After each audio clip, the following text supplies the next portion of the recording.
England started day 4 meaning business, but West Indies by the end of it clawed their way back.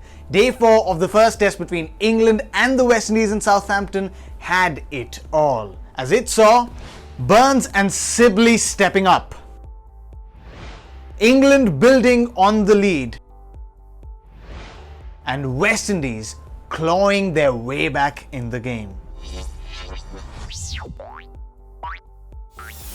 They were put on the mat in the first innings, but Rory Burns and Dom Sibley showed how they are just very quick learners, because when they came out on the morning of day 4, they were determined to put every ounce of their attention and their ability to use. And they did, as runs came thick and fast in the first hour of play itself. Then there came the drinks break, where the West Indies seemed to have picked their favourite energy drinks, because post that, the runs dried and there was pressure on both the English openers, which led to Rory Burns playing a rash shot off Roston Chase, and he was gone 15 minutes before lunch.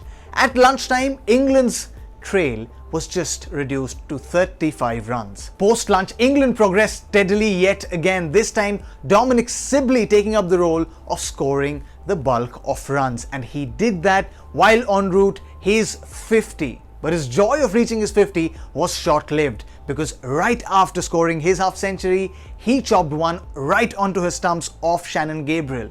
But then Shannon Gabriel's joy was short-lived, because the big screen showed that Gabriel had overstepped.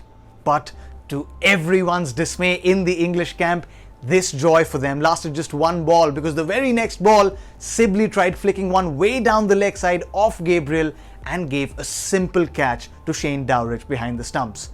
Joe Denley though seemed like finally breaking the shackles. He was in, he was settled, he was seeing the ball well, and he seemed all set for a big one. Save only for a poor shot off Roston Chase, and he gave an easy catch to Jason Holder. Post-tea though, England were building on their lead very well, with Ben Stokes and Zach Crawley combining their forces, putting together 98 runs, where Zach Crawley reached his half-century and looked good for a big one. And then, just when these two seemed like taking the game away from the West Indies, Test cricket did its thing. Jason Holder came in, got Stokes to play at one outside his off-stump yet again, Stokes edging it to gully, and he was gone. In the very next over, Zach Crawley closed the face of his bat a little too late. He gave a straight catch to Alzarri Joseph. Alzarri Joseph, who'd gone wicketless in the first innings, was now steaming in. He first troubled Jos Buttler, and then he knocked Jos Buttler over, prolonging a turbulent period in Test cricket that Jos Buttler has had. Post which, Shannon Gabriel came in late in the day and gave a few more jolts to England. England have a sizable lead on the board, but how many more should they add?